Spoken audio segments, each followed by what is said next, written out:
RTV app వార్తల్ని క్షణాల్లో చదివే అవకాశం ఉంటుంది. ఒక న్యూస్ పేపర్, ఒక టెలివిజన్ ఛానల్ మీ చేతుల్లో ఎప్పుడూ ఉంటాయి. Welcome to RTV. నేను మీ గయాజ్ని. పసిపిల్లల ప్రాణాలతో చెలగాటమాడుతున్న రవాణా శాఖ అనే అంశం మీద మాట్లాడేందుకు విద్యార్థి సంఘ జేఏసీ చైర్మన్ జీవి ప్రసాద్ ప్రస్తుతం మనతో ఉన్నారు. ఆయనతో మాట్లాడదాం. ప్రసాద్, నమస్తే. నమస్తే సార్. అంటే ఇటీవల కాలంలో గడిచిన 3 నెలల కాలంలో నెల్లూరు జిల్లాలో సుమారు 4 చోట్ల వివిధ స్కూల్స్ చెందిన బస్సులు బోల్తా పడడం, పిల్లలు గాయపడడం జరుగుతూ వస్తుంది. తాజాగా నిన్న తడ దగ్గర కూడా ఒక ప్రమాదం జరిగింది, నారాయణ విద్యా సంస్థలకు చెందిన. అసలు దీని మీద రవాణా శాఖ దృష్టి పెట్టడం లేదు అనుకోవచ్చా? సార్, నేనైతే ఒక మాట చెప్తాను మీకు. విద్యా వ్యవస్థ వ్యాపార వ్యవస్థగా మారిన మాట వాస్తవం. ఈరోజు రియల్ ఎస్టేటు, అక్రమ ఇసుక, అక్రమ మద్యం, ఎర్రచందనం, గంజాయి, ఈ వ్యాపారాలన్నిటితో పోల్చుకుంటే వీటన్నిటికన్నా కూడా ఈరోజు నకిలీ విద్యా వ్యాపారం చాలా ఎక్కువైపోయింది ఈ రాష్ట్రంలో.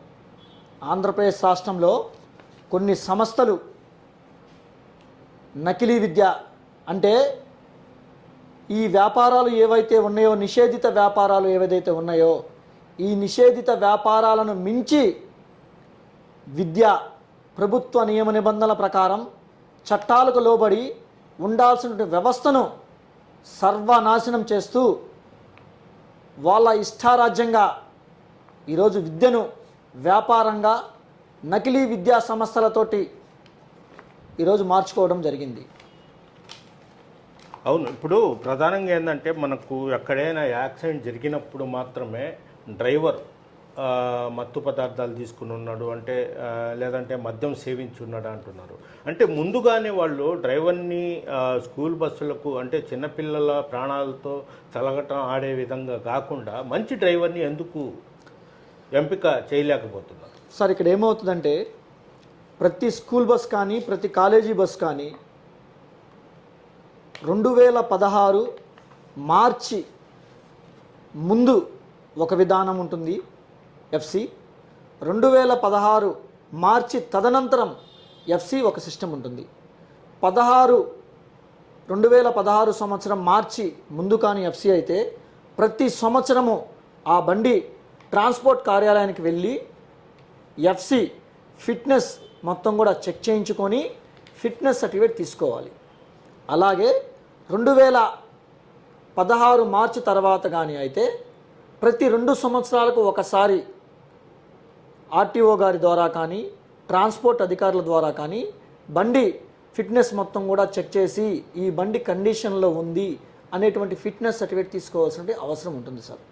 బేసిక్గా ఈ ఫిట్నెస్ సర్టిఫికేట్ కాడకి వెళ్ళే సందర్భంలో ఈ ప్రైవేట్ స్కూల్స్ యాజమాన్యాలు కానీ, ప్రైవేట్ కాలేజీలు, ఈ కార్పొరేట్కి సంబంధించిన కాలేజీ యాజమాన్యాలు కానీ వాళ్ళ స్వార్థం కోసం ఉండాల్సినటువంటి ట్రాన్స్పోర్ట్ నియమ నిబంధనల ప్రకారం వెహికల్స్ ఏవైతే ఉంటాయో ఫిట్నెస్ సర్టిఫికేట్కి వెళ్ళే సందర్భంలో ఆ ఫిట్నెస్కు సంబంధించి బండి పెయింటింగు, సీట్లు, టైర్లు, కట్టలు, ఇంజిన్ ఆయిలు, టోటల్ దాంట్లో ఉండేటువంటి ఆ బస్సుకు సంబంధించి, ఆ వెహికల్కి సంబంధించి ఏవైతే ఉండాల్సిన పద్ధతి ప్రకారం ఉన్నాయా లేవా అనేవి మొత్తం కూడా అమర్చుకొని డ్రైవింగ్ లైసెన్స్ కలిగినటువంటి వ్యక్తి ద్వారా ట్రాన్స్పోర్ట్ అధికారులు ఆ బండిని చెక్ చేసి ఫిట్నెస్ సర్టిఫికేట్ ఇవ్వడం జరుగుతుంది.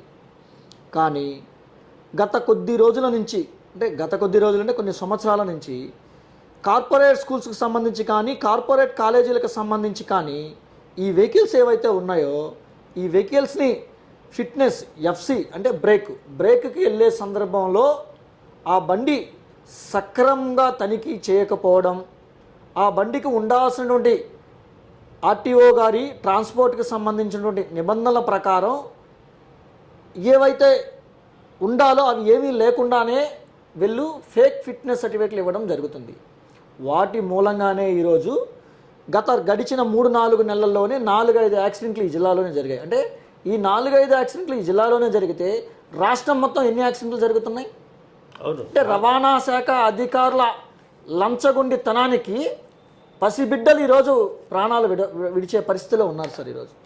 అంటే అధికారుల లంచాల మామూళ్ళ కోసం పసిబిడ్డల ప్రాణాలను బలంగా పెట్టే పరిస్థితిలో ఈరోజు రవాణా శాఖ అధికారులు వ్యవహరిస్తున్న తీరు చాలా దారుణంగా ఉంది.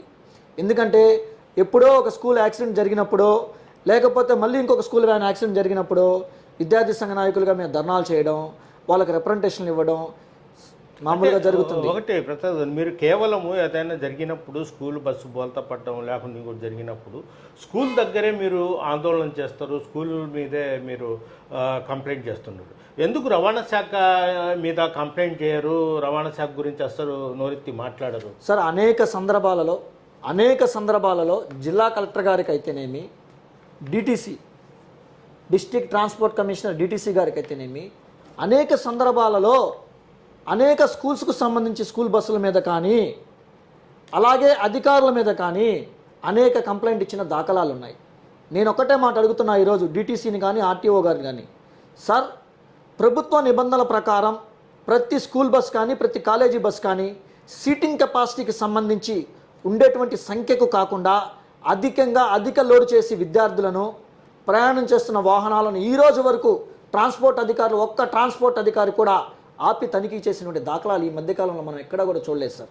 అంటే కారణం ఏంటంటే ఏవైతే కార్పొరేట్ శక్తులు ఉన్నాయో ఈ విద్యా వ్యవస్థను వ్యాపారంగా చేసి నకిలీ విద్యగా మార్చి ఈ గంజాయి, మాదక ద్రవ్యాలు, అక్రమ మద్యం, అక్రమ ఇసుక, ఎర్రచందనం ఈ వ్యాపారాలను తలదన్నే విధంగా ఈరోజు వ్యాపారం చేస్తున్నారో నారాయణ, శ్రీ చైతన్య అనేక విద్యా సంస్థలు ఏవైతే ఉన్నాయో ఈ విద్యా సంస్థలకు సంబంధించిన ట్రాన్స్పోర్ట్కు సంబంధించిన కాలేజీ బస్సులు కానీ స్కూల్ బస్సులను కానీ సీటింగ్ కెపాసిటీని ఏ రోజన్నా సరే ఆన్ రోడ్డు మీద ఉన్నప్పుడు తనిఖీలు చేశారా? ఎఫ్సీలకు వచ్చినప్పుడు ఉండాల్సినటువంటి ట్రాన్స్పోర్ట్ నిబంధనల ప్రకారం ఉన్నాయా లేవా అనేవి చేస్తున్నారా? ప్రతి బస్సుకు 10,000 రూపాయలు తీసుకోవడం జరుగుతుంది ట్రాన్స్పోర్ట్ అధికారులు. ఎఫ్సీకి వచ్చినప్పుడు ఆటోకైతే 1,800 రూపాయలు తీసుకోవడం జరుగుతుంది. నేను అడిగేది ఒకటే, ఈరోజు మీరు మామూలు విషయంలో ప్రవర్తించారు అంటే ఒక పద్ధతి ఉంటుంది. కానీ ఈరోజు ప్రైవేట్ స్కూల్స్కి సంబంధించిన స్కూల్ బస్సులు కానీ కాలేజీ బస్సుల మీద కానీ కూడా మీరు లంచాలకు అలవాటు పడి మీరు ఈ విధంగా ప్రవర్తిస్తే అక్కడ పోతున్నవి విద్యార్థుల జీవితాలు, పసిబిడ్డల జీవితాలు, తల్లిదండ్రుల పుత్ర శోకానికి కారణం ప్రైవేట్ స్కూల్స్, ప్రైవేట్ కాలేజీల యాజమాన్యంతో పాటు రవాణా శాఖ అధికారులు కూడా కారణమవుతారు సార్. ఇంకోటి అంటే ప్రధానంగా ఏంటంటే స్కూల్స్ అంటే నారాయణ కావచ్చు, ఇంకోటి శ్రీ చైతన్య కావచ్చు, అదేవిధంగా వైఎస్ఆర్సీపీ తరపు నుంచి టీడీపీ అంటే అన్ని పార్టీలకు సంబంధించిన ప్రధాన నాయకులకు సంబంధించిన స్కూల్స్ ఉంది. అయితే ఏదైనా జరిగినప్పుడు అధికారుల మీద కానీ వాళ్ళ మీద ఎలాంటి చర్యలు తీసుకోవడం లేదు. కారణము రాజకీయ పలుకుబడి అంటారు సార్. 100% ప్రతి విషయంలో రాజకీయ జోక్యం అనేది సర్వసాధారణం అయిపోయింది ఈరోజు. చిన్న అటెండర్ ట్రాన్స్ఫర్ దగ్గర నుంచి ఐఏఎస్ ఆఫీసర్ ట్రాన్స్ఫర్ వరకు ప్రతిదీ కూడా వాస్తవాలు మనం ఇమిడ్చుకోవాలి. కాబట్టి ఉన్న నిజం చెప్తున్నాను నేను, ప్రతిదీ రాజకీయ జోక్యం అయిపోయిన మాట వాస్తవమే. ఇది నేను కాదు అని చెప్పినా కూడా ఇది నమ్మే పరిస్థితిలో జనాభా లేరు, రియల్ ఫ్యాక్ట్ చెప్పాలంటే. నేనేమంటానంటే ప్రతి విషయంలో రాజకీయం జోక్యం చేసుకున్నది అది ఒక పద్ధతి ఉండొచ్చు. ఈరోజు పసిబిడ్డల ప్రాణాలు ఈరోజు గాల్లో కలిసిపోయే పరిస్థితి వస్తే ఆ రోజు ఆ జరిగిన యాక్సిడెంట్ని అయ్యో పాపం అంటున్నారో తప్ప కానీ అటువంటి పరిణామం, అటువంటి ప్రమాదకరమైన సంఘటన మరొకసారి జరగకుండా ఉండే విధంగా చర్యలు తీసుకునే విధంగా నాయకులు కూడా పనిచేయాల్సిన అవసరం ఉంటుంది. కాబట్టి మేము అనేక సందర్భాలలో గతంలో ఉన్నటువంటి కలెక్టర్ల గారికి అయితేనేమి, డిటిసి గారికి అయితేనేమి, ఆర్టీఓ గారికి అయితేనేమి అనేక సందర్భాలలో చెప్పడం జరిగింది. సార్ ప్రతి స్కూల్ బస్సును కానీ ప్రతి కాలేజీ బస్సును కానీ వారు వచ్చినప్పుడు ఫిట్నెస్కి ఎఫ్సీకి బ్రేక్ ఎప్పుడైతే తీసుకొస్తారో ఆ తీసుకొచ్చినప్పుడు ఆ విషయంలో గట్టిగా ఉండండి. ఏమాత్రం కూడా మీరు ఒకటి ఉన్నా ఒకటి లేకపోయినా మీరు వాళ్ళ చొరవ చూపితే దాని వెనక 10 మంది పసిబిడ్డల ప్రాణాలు పోయేటువంటి పరిస్థితి ఉంది ఈరోజు. డిటిసి గారు, ఆర్టీఓ గారు, మేము అడిగేది ఒకటే, బండి ఫిట్నెస్కి వచ్చినప్పుడు రూల్ పొజిషన్ ప్రకారం సిస్టమ్ ప్రకారం ఉందా లేదా, లేకపోతే రిజెక్ట్ చేయండి. ఒక లారీ యాక్సిడెంట్ అయితేనేమో మరొకటి యాక్సిడెంట్ అయితేనేమో 1-2 ప్రాణాలు మాత్రమే పోతాయి. కానీ ఒక స్కూల్ బస్ యాక్సిడెంట్ అయితే, ఒక కాలేజీ బస్ యాక్సిడెంట్ అయితే పదుల సంఖ్యలో ప్రాణాలు పోయినా కూడా ఆశ్చర్యపోవాల్సిన అవసరం లేదు సార్. నిన్న తడ దగ్గర ఆ బస్సు బోల్తా పడినప్పుడు అక్కడ పిల్లల్ని చూస్తే అంటే మొత్తం LKG UKG first class second class గడ గడ గడ వణుకుతున్నారు పిల్లలు. అంటే సుమారు 30 మంది పిల్లలు ఒకరి మీద ఒకరు పడి ఆర్తనాదాలు చేస్తారు. ఇలాంటి ఘటనలు తరచూ జరుగుతూనే ఉండేవి. ఎందుకు ఈ రవాణా శాఖ అధికారులు కనీసం వాళ్ళకి చీమ కుట్టినంత కూడా లేదని మనం చెప్పుకోవచ్చు సార్. దీనికి ప్రధానమైన కారణం లంచాలమయం. రవాణా శాఖ లంచాలమయం అయిపోయిన మాట వాస్తవమే. నేను చెప్పేది ఏంటంటే ఈ కాలేజీ బస్సులు ఈ స్కూల్ బస్సులు ఏవైతే ఉన్నాయో ఈ బస్సులకు సంబంధించి మీరు ఉన్నది ఉన్నట్టు రూల్ కండిషన్ రూల్ ప్రొసీజర్ ప్రకారం ఉంటేనే ఎఫ్సీ చేయండి. రూల్ ప్రొసీజర్ ప్రకారంగా అగెనెస్ట్గా ఉంటే ఎఫ్సీ చేయబాకండి. సీట్లు లేకపోయినా, ఫస్ట్ ఎయిడ్ బాక్స్ లేకపోయినా, టైర్లు లేకపోయినా, పెయింట్లు లేకపోయినా, ఇంజిన్ ఆయిల్ సక్రంగా లేకపోయినా, డ్రైవర్కి లైసెన్స్ లేకపోయినా, డ్రైవర్కి కంటి చూపు బాగలేకపోయినా, బండికి కట్టలు ఇంపార్టెంట్, దాంతోపాటు ఫుట్పాత్ ఇంపార్టెంట్. ఇవన్నీ కూడా చూసుకోవాల్సిన అవసరం రవాణా శాఖ అధికారులు ఉన్నాయి. రవాణా శాఖ అధికారులు తూతూ మంత్రంగా ఫిట్నెస్ ఎఫ్సీ సర్టిఫికేట్ ఇవ్వడం వల్లనే ఈరోజు కారణాలకు ప్రధానమైనటువంటి ఘట్టం. దానితో పాటు ఒక కాలేజీ యాజమాన్యం కానీ ఒక స్కూల్ యాజమాన్యం కానీ తాను నడుపుతున్నటువంటి వాహనం విద్యార్థులను సీట్ కెపాసిటీ మించి ఎక్కించరాదు. సీట్ కెపాసిటీ ఎంతైతే ఉంటుందో ఆ సీట్ కెపాసిటీ సరిపోయినటువంటి మాత్రమే ఆ పిల్లలను మాత్రమే ఎక్కించాలి. అలా కాకుండా అధిక సంఖ్యలో విద్యార్థులను ఎక్కించి అధిక లోడును చేసి ఈ స్కూల్స్కు సంబంధించిన బస్సులు కానీ కాలేజీ బస్సులను కానీ నడపడం వలన అనేక సందర్భాలలో ఈ యాక్సిడెంట్లు జరగడానికి కూడా కారణం. కాబట్టి ఇక ఏ బ్రాంచ్ అయినా కావచ్చు, పలానా నిన్నగాక మొన్న నారాయణ, మొన్న శ్రీ చైతన్య, దానికి ముందు మరొకటి, దానికి ముందు మరొకటి, ఇలా కంటిన్యూషన్ జరుగుతూ వస్తున్నాయి. ఒక్కసారి స్కూల్ బస్కు సంబంధించి యాక్సిడెంట్ జరిగితే ఆ స్కూల్ గుర్తింపును రద్దు చేయండి. ఆ బండికి ఏదైతే ఆ వెహికల్ ఉందో ఆ వెహికల్కి ఫిట్నెస్ ఎఫ్సీ సర్టిఫికేట్ ఇచ్చినటువంటి అధికారి ఎవరైతే ఉంటాడో ఆ అధికారిని సస్పెండ్ చేయండి. ఎందుకంటే ఒక ప్రాణం కాదు కదా పోయేది, పదుల సంఖ్యలో బిడ్డలు, పసిబిడ్డలు. ఎందుకంటే ఆ బిడ్డలకి ఏదన్నా జరిగితే వారి తల్లిదండ్రులు పడేటువంటి పుత్ర శోకానికి కారణం రవాణా శాఖ అధికారులు అవుతారా, లేక కాలేజీ స్కూల్ యాజమాన్యాలు అవుతారా? చెప్పండి సార్. నేను అనేది అంటే అలాగే ఆ స్కూల్ గుర్తింపు రద్దు చేయాలి, అలాగే ఆ అధికారిని సస్పెండ్ చేయాలి. అంటే ప్రధానంగా ఏంటంటే ఒక బస్సు పడిపోయింది అనుకో, దీనికి బాధ్యత స్కూలే కాదు, స్కూల్ యాజమాన్యమే కాదు, రవాణా శాఖ, విద్యాశాఖ, మొత్తం ముగ్గురు మీద ఈ బాధ్యత ఉంది. సార్ నేను ఇక్కడ మీకు చెప్తున్న మాట అదే. ఇక్కడ విద్యాశాఖ, రవాణా శాఖ, యాజమాన్యం ఈ ముగ్గురి పరిపక్వతతోటి, ఈ ముగ్గురితో సంబంధాలతోటే ఈ స్కూల్ బస్ అనేది నడుస్తుంది. కాకపోతే ఆ స్కూల్ బస్కు సంబంధించి ప్రధానంగా ఉండేటువంటి చర్యలు తీసుకోవాలన్నా, ప్రధానంగా దానిని పరిశీలించాలన్నా ఏది అయినా సరే రవాణా శాఖ అధికారులు కీలక పాత్ర పోషించడం జరుగుతుంది. నేను అడిగేది ఒకటే, ఒక వెహికల్ నడుస్తుంది రోడ్డు మీద, ఆ వెహికల్ కంఫర్టా కాదా, ఫెయిల్యూరా? కంఫర్ట్ అయితే పర్మిషన్ ఇవ్వండి, ఫెయిల్యూర్ అయితే డిస్మిస్ చేసి బ్యాక్ పంపించండి. అలాగే ఆ స్కూల్ కానీ ఆ కాలేజీ కానీ యాజమాన్యం మీద కూడా మర్డర్ కేసు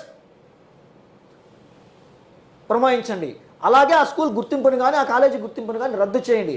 ఇలా చేయటం వలన మిగతా సందర్భంలో ఉండేటువంటి కాలేజీ యాజమాన్యాలు కానీ స్కూల్ యాజమాన్యాలు కానీ అధికారులకు కానీ కొంత భయం బాధ్యత ఉంటుంది. అలా భయం బాధ్యత ఉన్న సందర్భంలో మరొక పసిబిడ్డల విద్యార్థుల ప్రాణాలు పోకుండా ఉండేదానికోసంగా తగు చర్యలు తీసుకునే దానికోసం ఇది జరుగుతుంది. ప్రసాద్ గారు, ఇంకోటి అంటే మామూలుగా ఉమ్మడి నెల్లూరు జిల్లాలో స్కూల్స్, కాలేజ్ కావచ్చు, మొత్తం చూస్తే 500 పైచిలకు బస్సులు ఉన్నాయి. వాటిలో సుమారు 370 బస్సుల వరకు కాలం చెల్లినవి. అంటే బెంగళూరు, చెన్నై నుంచి పాత బస్సులు తేవడము, రంగులు దిద్దడము అలా నడుపుతున్నారు. వీటి మీద మీరు ఏమైనా జేఏసీ తరపు నుంచి ఏమైనా? సార్ నేను మీకు ఒక మాట చెప్తాను, గుర్తుపెట్టుకోండి. ప్రతి స్కూల్ బస్ కానీ ప్రతి కాలేజీ బస్ కానీ నూతన బస్సును తీసుకోవాలి. అది కూడా ఆ నూతన బస్సులో కండిషన్ సిస్టమ్ ఉండే విధంగా బస్ కండిషన్లో ఉందా లేదా అనేది ప్రతి నెల ప్రతిరోజు కూడా ఆ బస్కు సంబంధించిన డ్రైవర్ కానీ ఆ బస్కు సంబంధించినటువంటి మేనేజ్మెంట్ కానీ పరిశీలనలో ఉంచాలి. అలాగే అధికారులు కూడా సందర్భానుసారంగా అధిక లోడుతో వెళ్తున్నప్పుడు కానీ అనేక సందర్భాలలో బస్ కండిషన్లో ఉందా లేదా అనేది కూడా చెక్ చేయాల్సిన అవసరం రవాణా శాఖ అధికారుల మీద ఉంటుంది. ఇక్కడ ఏం జరుగుతుందంటే సార్, ఈ ప్రైవేట్ బస్సులు ఏవైతే ఉన్నాయో, ఈ స్కూల్స్కి సంబంధించి కానీ కాలేజీకి సంబంధించిన బస్సులు రాయవేలూరు, సేలం, తమిళనాడు జిల్లా నుంచి, ఎందుకంటే తమిళనాడు స్టేట్ మొత్తం మీద కూడా టూరిస్ట్ బస్సులకి ఒక ప్రాముఖ్యత, ఒక ప్రాధాన్యత ఉన్నది. కాబట్టి తమిళనాడు రాష్ట్రంలో ఎడ్యుకేషన్కి సంబంధించి ఎడ్యుకేషన్ సిస్టమ్ కూడా తమిళనాడులో ఎక్కువగా ఉంటుంది. కాబట్టి ఈ తమిళనాడులో ఈ ప్రైవేట్ స్కూల్స్ కానీ, ప్రైవేట్ కాలేజీలు కానీ, ఈ యూనివర్సిటీలు కానీ వాడి వదిలేసినటువంటి వాహనాలను తీసుకొని వచ్చి ఇక్కడ పెయింట్లు వేసి, టైర్లు మార్చి, దాన్ని షో చేసి ఫేక్ ఎఫ్సి సర్టిఫికేట్ తీసుకొని రన్ చేయటం ప్రైవేట్ స్కూళ్ళు, ప్రైవేట్ కాలేజీల యాజమాన్యాలకి ఆనవాయితీగా వస్తున్నమాట ఇది. ఇంకొకటి ఏంటంటే దీని మీద ఆర్టీఓ అధికారులు, ఎవరైతే ట్రాన్స్పోర్ట్ అధికారులు, ఆర్టీఓ గారు కానీ, డిటీసీ కానీ ఉక్కుపాదం మోపాల్సిన అవసరం ఉంది. ఎందుకంటే పక్క స్టేట్ నుంచి బండి, అంటే పక్క స్టేట్లో వాళ్ళ కాలం చెల్లిన బళ్ళను ఇక్కడ తీసుకొచ్చి ఇక్కడ తిప్పాల్సిన పరిస్థితి ఉందంటే అధికారులు, ఎవరైతే ఉన్నారో రవాణా శాఖ అధికారులు, వాళ్ళ లంచగొండితనానికి ఇది మారుగా చెప్పుకోవాల్సినటువంటి అవసరం ఉంది. ఇంకొకటి, నిన్న తడ దగ్గర జరిగిన యాక్సిడెంట్ అనంతరం చాలామంది పేరెంట్స్, అంటే పిల్లల తల్లిదండ్రులు చెప్పడం ఏంటంటే, డ్రైవర్ని అడిగితే డ్రైవర్ కార్డు చూస్తే స్మెల్ కొడతా ఉంటుంది, మాణిక్ చందు అలాంటి లేదంటే మద్యం, నేను పర్ఫెక్ట్గా ఉన్నాను, బ్రేక్ ఫెయిల్డ్, లేకుంటే పంచర్ అయిందో, కట్టలు ఇరిగాయో, ఆ విధంగా వేరే నెపం వేసేసి తప్పించుకుంటున్నారు. అంటే తల్లిదండ్రులు చెప్పడం ఏంటంటే, స్కూల్ బస్సులు అంటే నారాయణ స్కూల్ కావచ్చు, చైతన్య, ఏ స్కూల్ బస్ అయినా సడన్గా పోలీసు బ్రీత్ అనలైజర్లతో అప్పుడప్పుడు తనిఖీలు చేస్తే డ్రైవర్లకు భయం ఉంటుంది అంటారు. దాని మీద ఏమంటారు సార్? అది 100% కూడా బ్రీత్ అనలైజర్ అంటే డ్రింకింగ్లో ఉన్నారా, డ్రంక్ అండ్ డ్రైవ్లో ఉన్నారా అనేది చెక్ చేయాల్సిన బాధ్యత రవాణా శాఖ అధికారులతో పాటు పోలీస్ అధికారుల మీద కూడా ఉంటుంది. అయితే ఇక్కడ ఏమంటామంటే ప్రైవేట్ స్కూల్ యాజమాన్యం కానీ, ప్రైవేట్ కాలేజీ, ఈ ఏవైతే కార్పొరేట్ కాలేజీ యాజమాన్యాలు ఏవైతే ఉన్నాయో, వీళ్ళు నడిపేటువంటి బస్సులు కూడా కండిషన్లో ఉన్నాయా, కండిషన్లో లేవా, అలాగే డ్రైవర్లకి వీళ్ళు ఇచ్చేటువంటి డ్రైవర్ల జీతాలు, చాలన జీతాలు ఇవ్వడం వలన డ్రైవర్లు కూడా డ్రైవింగ్ అనుభవం లేనటువంటి వ్యక్తులను డ్రైవర్లుగా ఎక్కించడం వలన కూడా ఈ ప్రమాదాలు జరుగుతున్నమాట వాస్తవం. ఏది ఏమైనా సరే అటు రవాణా శాఖ అధికారులు కానీ, ఇటు విద్యాశాఖ అధికారులు కానీ, ఇటు పాఠశాల, అలాగే కాలేజీల యాజమాన్యాలు, ఈ కార్పొరేట్ కాలేజీల యాజమాన్యాలు ఎవరైతే ఉన్నారో వీళ్ళ ముగ్గురు మీద ఈ బాధ్యత ఉంది. కానీ ఒక సంఘటన జరిగినప్పుడు మాత్రమే, ఆ సంఘటన జరిగిన తర్వాత కానీ, ముందు రోజు కానీ, దాని తర్వాత 2 రోజులు కానీ మా అలాగా విద్యార్థి సంఘ నాయకులు కానీ, మీడియా కానీ హడావుడి చేయడం, మర్చిపోవడం జరుగుతుంది. దీనికి ఒక పులి స్టాప్ పెట్టాల్సిన బాధ్యత చాలా అవసరమైంది. కాబట్టి అనేక సందర్భాలలో గతంలో ఉండేటువంటి కలెక్టర్లకు కానీ, ట్రాన్స్పోర్ట్ అధికారులకు కానీ, అలాగే రవాణా శాఖ ప్రిన్సిపల్ సెక్రటరీలకు కానీ పంపించడం అనేక సందర్భాల్లో చెప్పాం. మేము అనేది ఏంటంటే, ఏ విషయంలో అయినా సరే మీరు ఆలోచించండి, ప్రైవేట్ స్కూల్స్కు, ప్రైవేట్ కాలేజీల బస్సులు ఫిట్నెస్ ఎఫ్సీకి వచ్చినప్పుడు మాత్రం దయ ఉంచి నిబంధనల ప్రకారం ఉన్నాయా లేవా అనేది ప్రధానమైనటువంటి అంశంగా తీసుకోండి. అలాగే కాలేజీ యాజమాన్యాలు కూడా తమ బస్సులకు సంబంధించి డ్రైవర్లు నడిపేటువంటి డ్రైవర్లు మద్యం తాగి నడుపుతున్నారా, ఎలా నడుపుతున్నారు, వాళ్ళు ఎలా ఉన్నారు, విద్యార్థులతో ఆ బస్సులో ఉండేటువంటి విద్యార్థులతో వాళ్ళ బిహేవియర్ ఎలా ఉంది, వారి డ్రైవింగ్ ఎలా ఉన్నది అనేది కూడా కాలేజీ యాజమాన్యాలు, స్కూల్ యాజమాన్యాలు కూడా దృష్టి పెట్టాల్సిన అవసరం ఎంతైనా ఉంది సార్. Okay, thank you. ఇది పరిస్థితి. ప్రధానంగా స్కూల్ బస్సు డ్రైవర్ల మీద కూడా స్కూల్ యాజమాన్యం దృష్టి పెట్టాలా, అదేవిధంగా రవాణా శాఖ అధికారులు కూడా స్కూల్ బస్సుల కండిషన్స్ అంటే ఎఫ్సిఐ చేసేటప్పుడు కూడా వాళ్ళు కఠినంగా వివరించి ఆ బస్సు ఖచ్చితంగా బాగుందా లేదా అనేది కూడా వాళ్ళు అప్పుడే తేల్చి చెప్పాలా. రాజకీయ ఒత్తిడిలు, అదేవిధంగా పలుకుబడి, అదేవిధంగా వాళ్ళు లంచాలకు దానికి లొంగకుండా ఖచ్చితంగా చేస్తే పిల్లల ప్రాణాలు కాపాడవచ్చు. లేదంటే పిల్లలు ఈ ప్రమాదాల్లో చాలామంది పిల్లలు ప్రాణాలు పోగొట్టుకోవాల్సిన పరిస్థితి వస్తుందని కూడా జీవి ప్రసాద్ చెప్తున్నారు. Video journalist guys, RTV Nellore నుంచి. మరిన్ని వీడియోస్ కోసం ఛానల్ ని సబ్స్క్రైబ్ చేయండి, లేటెస్ట్ అప్డేట్స్ కోసం వాట్సాప్ ఛానల్ ని ఫాలో చేయండి, అండ్ లింక్ డిస్క్రిప్షన్ లో ఉంది.